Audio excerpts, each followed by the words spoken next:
Bem, pessoal, retomando os vídeos, eu vou falar agora um pouco sobre sinais. Alguns sinais determinísticos que vão ser importantes para o estudo, ok? O primeiro é o degrau. É o chamado degrau unitário. A função degrau é definida como uma função constante, ok? Que começa no instante t igual a 0, assume valor igual a 1 e continua com esse valor por um tempo indeterminado, até infinito. Né? Normalmente utiliza-se a letra U de t para definir a função degrau. Então, em outras palavras, a função degrau é definida como sendo 1 para t maior ou igual a 0 e 0 para t menor que 0. Okay? A função degrau ela vai ter algumas aplicações importantes no estudo. Primeiro, ela é utilizada para definir funções causais, certo? Por exemplo, eu posso definir uma função exponencial em que eu uso a função degrau para estabelecer um intervalo em que essa exponencial é não nula. Por exemplo, uma função exponencial ela seria uma função com essa característica se ela for uma exponencial, por exemplo, de menos t, certo? Porém, essa característica crescente da exponencial para o lado esquerdo ela não é interessante. Então, como eu defino essa exponencial? Eu multiplico ela por um degrau. Ao fazer isso, essa exponencial vai ter um comportamento não mais assim. Ela vai ser nula para a esquerda. Ok? Exatamente por quê? Porque ela está sendo multiplicada pelo degrau. Para a direita, ela é multiplicada por 1. Para a esquerda, ela é multiplicada por 0. Então, essa é uma aplicação tradicional da função degrau. Outra aplicação é em sistemas, quando nós vamos estudar sistemas, que é a resposta DC do sistema, ou melhor, resposta ao degrau. Característica muito importante de sistemas e muito útil no estudo de estabilidade e do comportamento de resposta dos sistemas. Pessoal, eu montei esses dois circuitos para a gente entender do ponto de vista elétrico o que é o degrau unitário, certo? Bom, nesse primeiro circuito eu tenho uma fonte de 1 volt que ela está sempre ligada à carga, certo? Nessa configuração eu tenho sempre corrente alimentando a carga. Se a gente pensar do ponto de vista teórico, é como se eu tivesse uma fonte que está ligada desde menos infinito até mais infinito segundos. Ou seja, ela está o tempo todo alimentando a carga. Então essa fonte ela é uma constante. Ela não é um degrau. Ok? Se nós pensarmos agora na mesma fonte, alimentando a mesma carga, porém com a chave, que essa chave permite eu ligar e desligar a fonte da carga, então eu tenho isso aqui como uma representação elétrica do degrau unitário. Por quê? Porque eu posso estabelecer que o momento em que a chave vai fechar é o momento t igual a 0.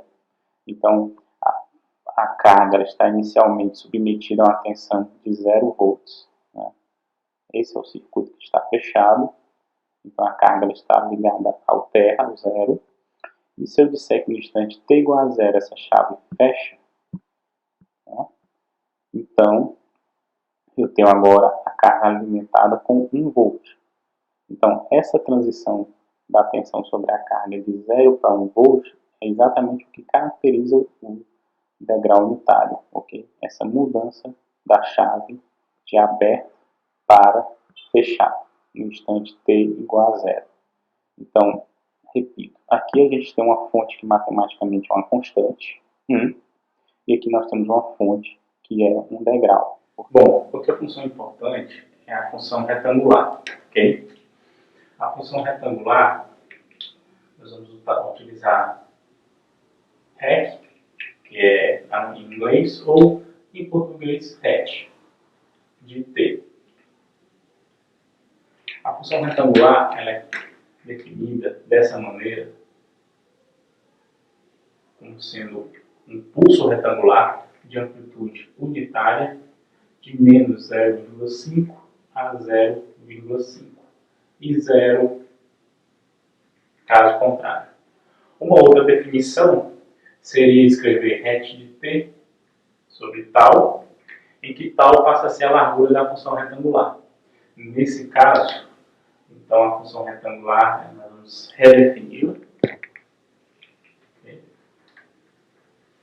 de menos tal sobre 2 a tal sobre 2. Seria a definição geral da função retangular. Nesse caso, então, ela vai ter uma largura tal. Então, o valor determinado colocado aqui no numerador, o valor do numerador, o valor de tal vai ser a largura do pulso retangular. Aplicações do pulso retangular. Eu posso utilizar o pulso retangular principalmente para janelar ou para restringir o intervalo de uma determinada função. Por exemplo, novamente a exponencial.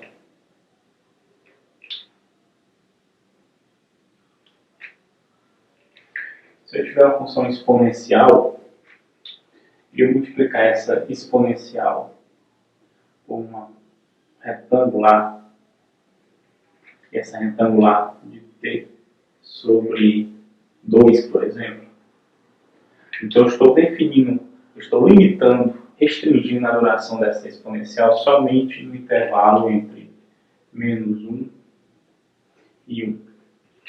Ou seja, essa função exponencial vai ser colocada dessa maneira. Certo? Então, restringir, eu delimitei a duração da função exponencial. Como? Multiplicando a função exponencial por uma retangular. Ok? Isso pode ser feito com qualquer função. Isso é exponencial, mas pode ser um seno, um cosseno. Ok? Eu também posso utilizar a retangular para criar níveis de C dentro de um determinado intervalo. Essa mesma função exponencial, se for somada ao invés de multiplicada com a função retangular, nesse intervalo,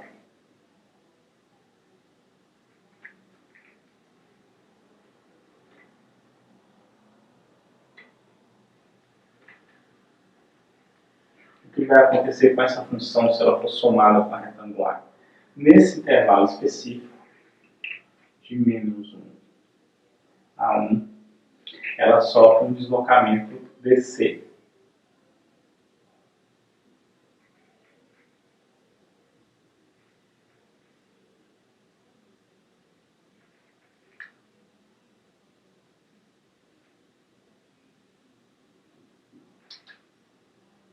Ou seja, ela se desloca daqui do ponto 1, que seria a amplitude 1, para 2. Ok? Um deslocamento DC. Outra função que pode ser útil para nós é a função triangular.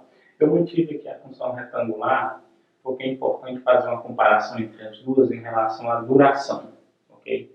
Para que não haja confusão quando for trabalhar com elas. A retangular de t sobre tal, ela tem uma largura de tal. A triangular de t sobre tal, ela tem uma largura de 2 tal. Isso é uma padronização que foi adotada para as funções. Ok? Por quê? Porque, definidas dessa maneira, as duas funções vão ter a mesma área. Ok? Por exemplo, se tal for igual a 1, nesse caso aqui eu vou ter um retângulo de altura 1, base 1, área igual a 1. Se tal aqui for igual a 1, eu vou ter um triângulo de altura 1, base 2, área igual a 1. Ok? Então, em ambos os casos, a área da função vai ser tal.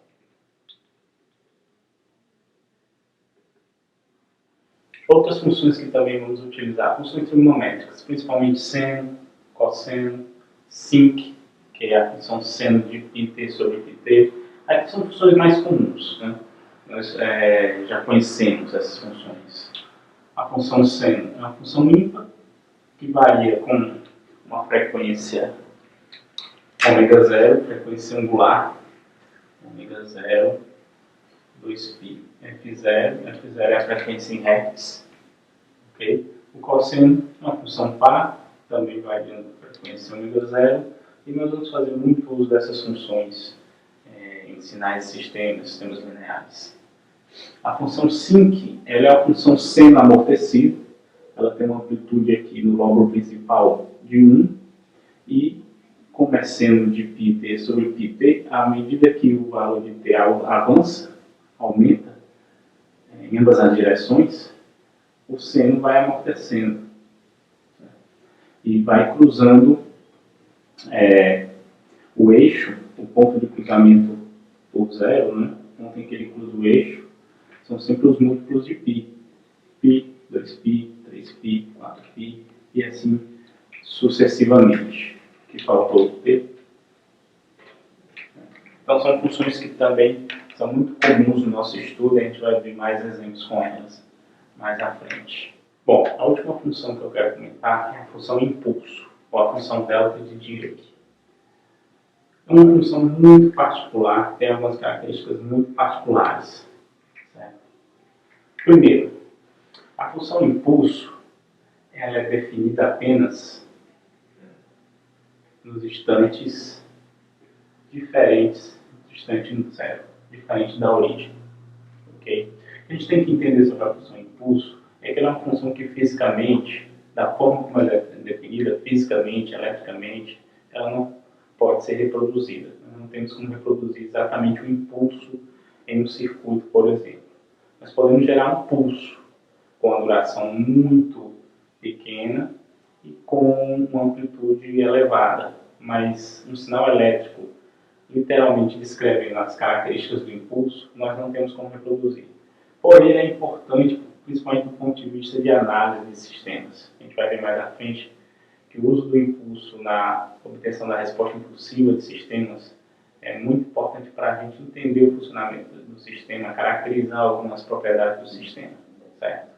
Então, como nós podemos, então, definir o impulso? A primeira expressão é essa.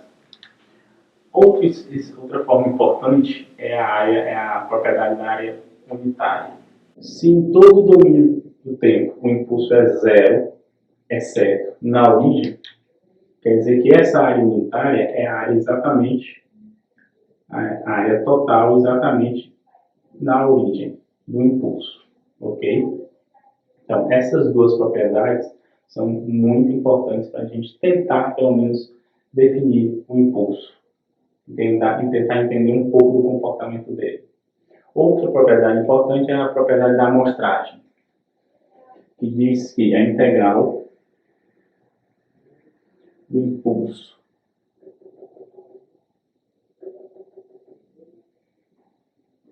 vezes uma função qualquer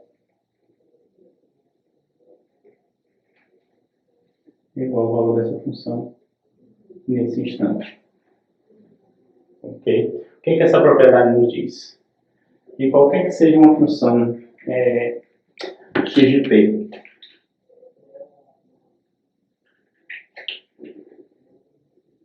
uma função x de t qualquer, nós não conhecemos exatamente, multiplicada por um impulso em um determinado instante, esse impulso está no instante t0, por isso que ele está escrito dessa maneira.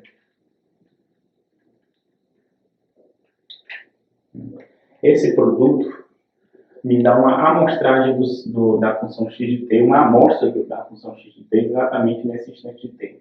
Então, essa integral desse produto vai me retornar exatamente esse valor, que é o valor de x de t0. Essa é a propriedade da amostragem da função impulso. Okay?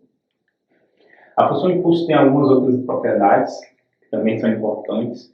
Vocês podem ver no material, no livro. Mas essas três são as propriedades mínimas, digamos assim, que nós temos nesse momento de conhecer sobre a função impulso. E entender que a função, o princípio da função impulso, né?